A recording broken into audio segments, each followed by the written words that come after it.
Another day, another hair goal. Arte ako, pero Disney princess sa mga anak ko. Kaya kailangan namin maging mayaman. Wow. Home service nga ako ngayon dito sa QC. Tara, samahan niyo ako. Ito nga, hatid na ako sa kanto ng kuya ko. Gamit nga pala namin yung e-bike ni mama. Mahal na kasi ngayon yung pamasahe sa tricycle. Dating 17 pesos, ngayon 30 pesos na. Grabe na talaga yung tinaas ng pamasahe. Ito nga't nakasakay na ako sa FX papunta sa Manggahan. Tamang kwentuhan nga kami ni kuyang FX driver. Napakalaki ng araw ng pinagbagod ng kalye dito sa Commonwealth. Dati daw ay puro kahoy yung gitna ng highway. Ngayon ay puro poste na ng ginagawang MRT. Minsan ngang nabanggit sa akin ng kaibigan ko na sinadyang maging malawak yung Commonwealth dahil may tatayo nga raw dito na MRT. Kaya nung sinimulan ngang gawin tong MRT, ako napatunayan na totoo pala yung sinasabi niya sa akin noon. Diba, may free trivia pa. Sa mga oras nga na to, malapit na nga ako doon sa pupuntahan ko. Nang makarating nga ako dito sa client ko, na-analyze ko na nga yung buhok niya. Regular client ko to, classmate ko siya ng college. Almost 2 years na nga at ngayon lang ulit ako makapag home service sa kanya. Hindi nga raw siya nagpapagawa sa iba at ako nga lang daw ang inaantay niya. Ang hair goal nga niya today is mabalik sa ganito yung hair color niya. Fashion color ang hair goal natin today at alam ko mapapalaban ako ngayong araw.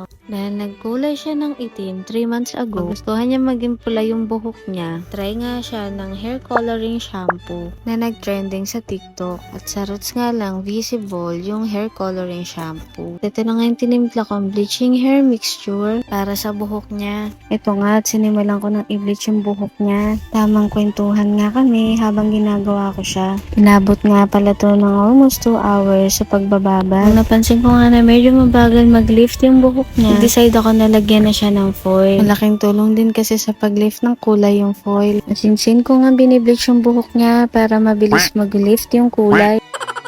Ito na nga at for the babad na.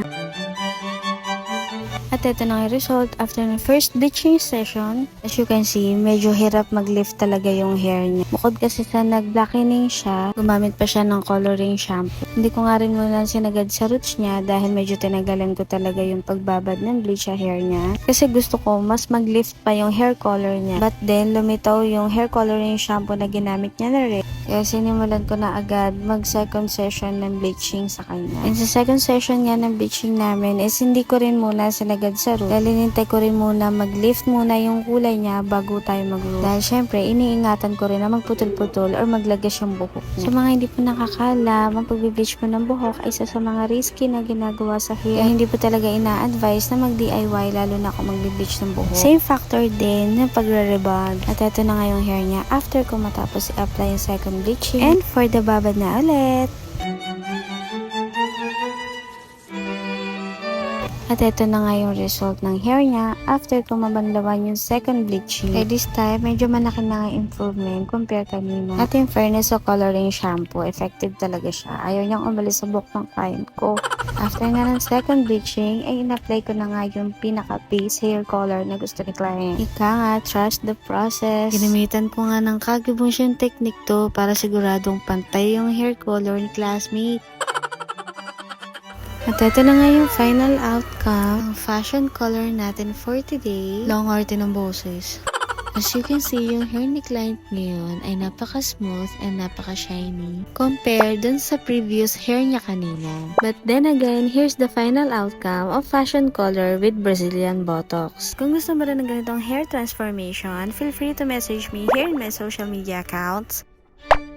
Hair services are always available for home service and home-based. At kung na-enjoy mo ang video na to, please don't forget to react, comment, and share this video. You can also follow me or subscribe for more content like this. Thank you, Beb! Oh, next ka na, Beb!